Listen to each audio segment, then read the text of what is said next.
Welcome to our senior showcase. My name is Joshua Mush, and I'm on a team with two other computer engineering students. They are Michael Halloran and Matt Nemeth. Our project was an automatic scoring system for Cornhole. Our academic advisor was Philip Wilsey, and our professor was Carla Purdy.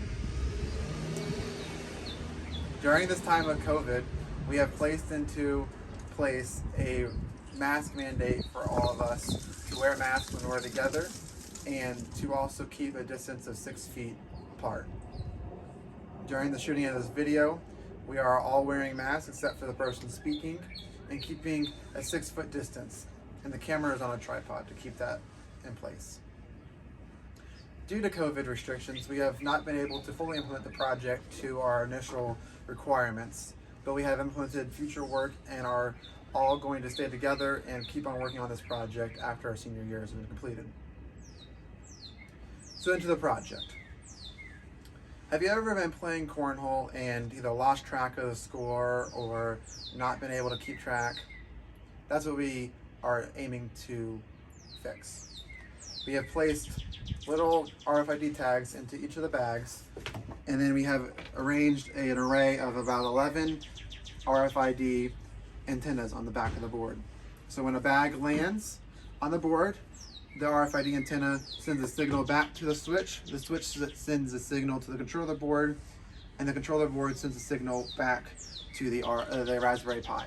The Raspberry Pi then processes the data and sends it onto the web app where the score is displayed, as long as some future improvements include player statistics and where the bags are landing on the actual board.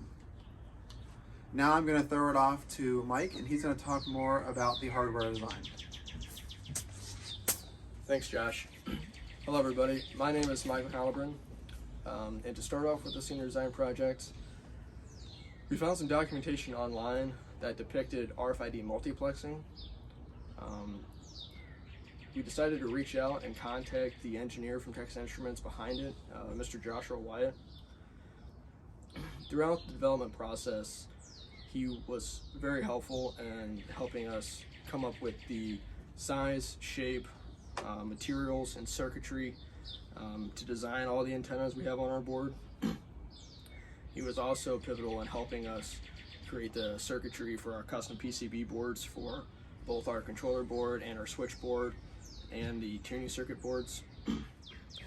Taking a closer look, our Raspberry Pi is going to act as our main controller unit for this project.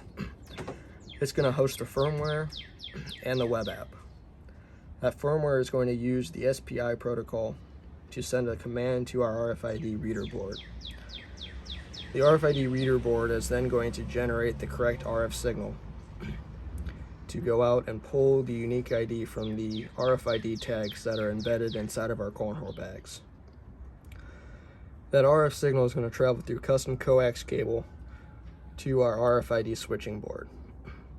We also utilize the GPIO on the Raspberry Pi to control the select pins of the switches on our RFID switching board. From there, the RF signal is going to travel through custom coax cable out to all of the antennas. Zooming out, we can see all the 11 antennas that the switching board is in charge of. What our firmware will do is loop through all 11 antennas. Meanwhile, our reader board is looking for any tags that may or may not be there. After our firmware loops through all 11 antennas, we'll send all the information and data back to our web app. To talk more about our web app and the other software we have behind our project, I'm going to go ahead and throw it over to Matt. Hey, thanks, Mike. All right, so my name is Matt Nemeth. Let's go take a closer look at the software side of things for this project.